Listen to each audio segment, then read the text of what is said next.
ஒரு மனிதன் திடீரென்று கல்லறை குழியின் மண்ணிலிருந்து ஒரு பூ போன்ற பாம்பு வெளிப்படுவதை கண்டான். பாம்பின் தலை இன்னும் முடியால் மூடப்பட்டிருந்தது. அவன் அதிகம் யோசிக்கவில்லை. பாம்பை 2 பகுதிகளாக வெட்டியவுடன் ஒரு பெண்ணின் வலிமிகுந்த அலறல் சத்தம் கேட்டது. வானம் கருமேகங்களால் மூடப்பட்டிருந்தது. பலத்த காற்று வீசத் தொடங்கியது. பலத்த மழை பெய்யத் தொடங்கியது. பாம்பை வெட்டிய மனிதன் விரைவில் மாயத்தோற்றமடையத் தொடங்கினான். லாவோ பாய் இந்த சம்பவத்தை பற்றி அறிந்ததும் அதை பார்க்க உடனடியாக ஓடினான். ஒருவேளை இந்த பாம்பாக இருக்கலாம் பிரச்சனையின் வேர் என்று அவன் யூகித்தான். பாம்பின் உடலை கண்டுபிடிப்பதே தீர்வு. லாவோவை முதலில் தன் மீது உப்பு தெளித்து பின்னர் கல்லறையில் ஒரு நாணயத்தை எறிந்தான். பின்னர் அவன் கல்லறையை தோண்டத் தொடங்கினான். சில நரிகள் அவனை பார்த்துக் கொண்டிருந்தன. சிறிது நேரம் தோண்டிய பிறகு லாவோ பாய் மண்ணில் உடைந்த அதே பூ பாம்பை கண்டான். பாம்பின் தலையை கண்டதும் அதிர்ச்சி அடைந்தான். திடீரென்று மண்வெட்டியில் ஏதோ அடிக்கும் சத்தம் கேட்டது.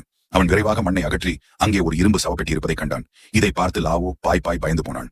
அந்த பெண் சவப்பெட்டியை தொட வேண்டாம் என்று அறிவுறுத்தினாள். ஏனெனில் அது விசித்திரமாக தெரிந்தது. ஆனால் லாவோ பாய் அதை தோண்டி எடுக்க வலியுறுத்தினான். சிலர் ஒன்றாக சவப்பெட்டியை வெளியே இழுத்து இறுதிச் சடங்கிற்கு அனுப்ப தயாரானார்கள். பயணம் நீண்டதாக இருந்ததால் லாவோ பாய் ஒரு இரவு கோவிலுக்கு அருகில் சவப்பெட்டியை வைத்திருக்க நினைத்தார். நீங்கள் சப்ஸ்கிரைப், அடுத்த பகுதி விரைவில் வரும்.